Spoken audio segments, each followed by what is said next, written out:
I'm Kim, and we have this week's Ask Ron questions. Hello. Kim, we're here in the middle of a quick start school we're doing here in Jacksonville. Got a great group here today. And we are on the last day, so we're pushing it to the last minute. But I'll see if I can't get them answered today. Fire away. Okay. Ron, I'm a new master's student and haven't been assigned to a mentor yet. I'm 51 years old and have a potential deal in a 55 plus community down here in Southwest Florida. One, would I be able to purchase it and lease option it to a 55 plus year old tenant buyer?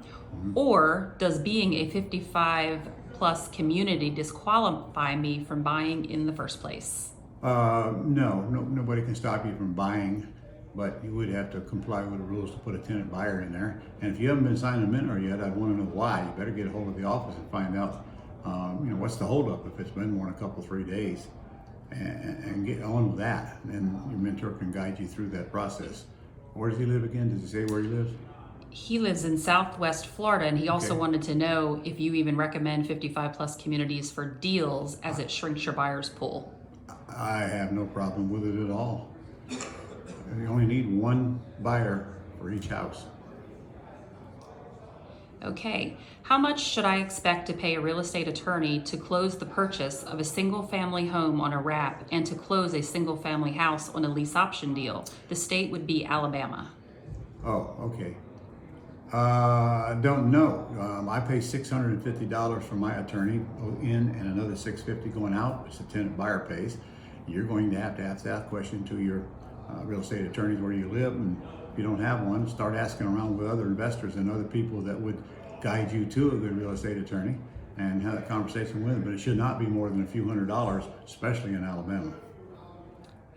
After a student begins to get out into the real estate market to start making deals, are there any Ron Legrand alumni groups located in each state of which a new student can connect with the group to get help or form partnerships? No, but on our Gold Club site, there is a forum where you can contact and talk with other students. And of course, when you get to the live events like the one we're in right now, that's your opportunity to go collect cards and meet people and develop your nationwide network right there, which is going to be very valuable to you for a lot of years to come. But no, I don't have RIA groups. And there are RIA groups in most large cities. That doesn't necessarily mean they're Ron Legrand trained students, but it's better to hang around real estate investors even if they haven't come through me. But you won't have trouble finding people that that are on Planet Ron.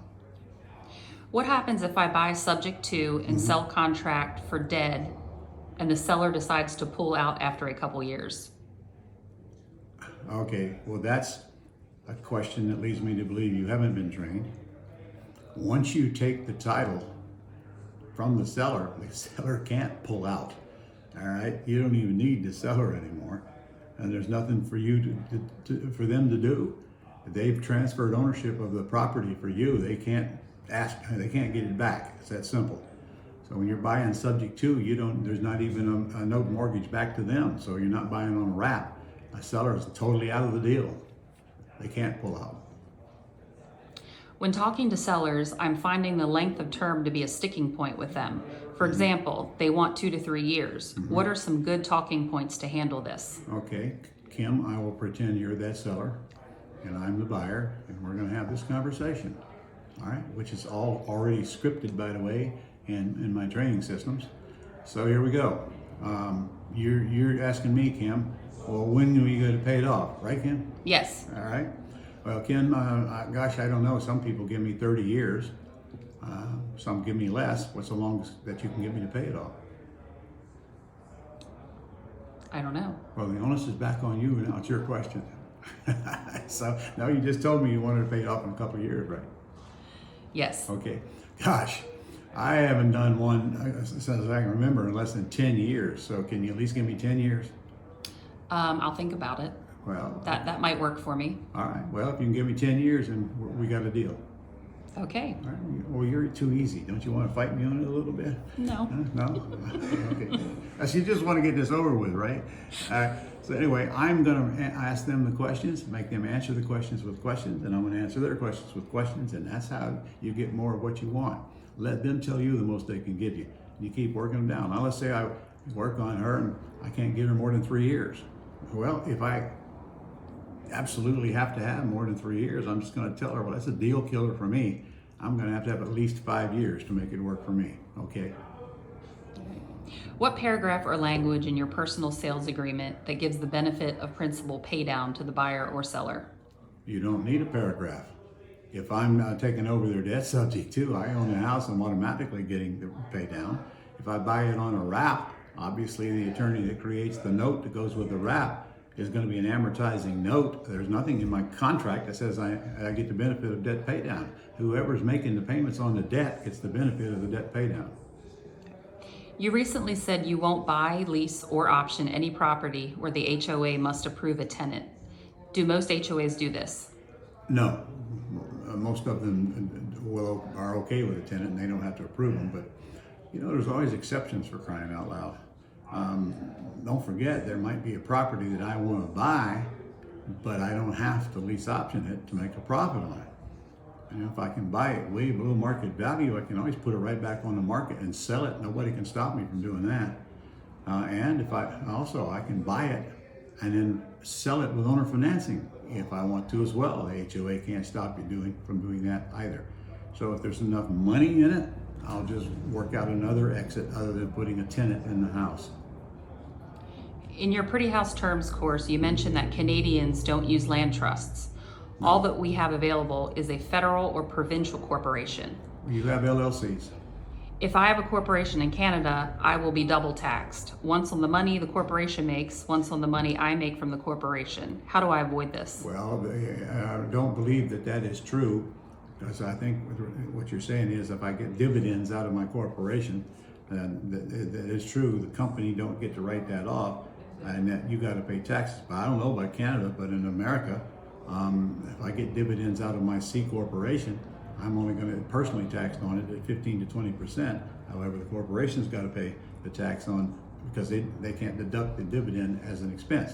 So I don't know those. Those are easy questions for you to get answered by any CPA or most any attorney, really. Not me. I don't live in Canada, so I haven't researched that. But I do know you don't use land trusts. Most of them up there are using LLCs. And our final question is, will all lenders allow the option deposit to be applied towards the down payment? They have no choice. It's no different than I went to a real estate agent and I got a contract to buy a house and I gave them a $5,000 deposit. They have no choice. The lender don't decide whether they accept the deposit or not. They determine what the minimum down payment is, but they cannot turn down that money, which is physically dedicated to be an option or an earnest money deposit. And so, you're worrying about the wrong things then. It's if and when your tenant buyer gets ready to buy, your loan processor will see they gave you X number of thousands of dollars, and it's going to automatically go toward your down payment. And the lender's going to probably want to prove that was received. So make sure you can prove it if you're asked to prove it. In other words, clearly delineate what it is when you deposit it, and then you can pull that up anytime that you're asked moving forward. That's all the questions that we have for today. That's all? I thought you guys were going to ask me some hard questions this week. No, easy. We're almost in the middle of the year now. All right, this year's going on just like that. So what are you doing? Are you doing anything to move your career forward? Now, you should know by now that next week we are going to be doing a 3-day event. The first day is going to be on terms. I'm going to re-record the entire terms course. Second day is going to be on wholesaling. Same thing. I'm going to re-record the whole day. And the third day, I got 4 quality instructors talking about subjects that you're going to want to know about making more money in life, about raising capital, managing properties, and so forth. This is all free to you. All you've got to do is sign up, and the link will be below. Now, I will tell you ahead of time now, it's all free, but when I take these courses, you're not going to get the courses for free, but you'll have an opportunity to upgrade when you get on there and sign up. And the thing is, what I taped, let's take the terms course on the first day. Okay, I'm going to take the terms course from beginning to end, but there's segments that I take out and record later but will come with a course, but you won't get access to the day I tape, such as contracts, purchase and sale contracts. I'm not going to talk about that during the day, but I'll tell you that if it's in your course, there'll be a whole separate lesson just on that. And same thing with locating prospects. I mean, I got a whole 2-hour lesson just on that.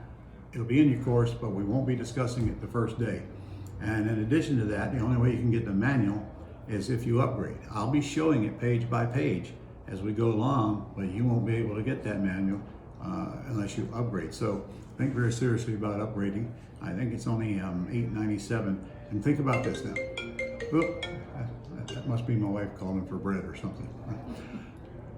Yeah, when you upgrade and give me the $8.97, you're getting a complete new terms course, and you're getting the complete new wholesale course for the price that we are selling a terms course when we put a special out on it. So incredible deal for you. So upgrade when you register.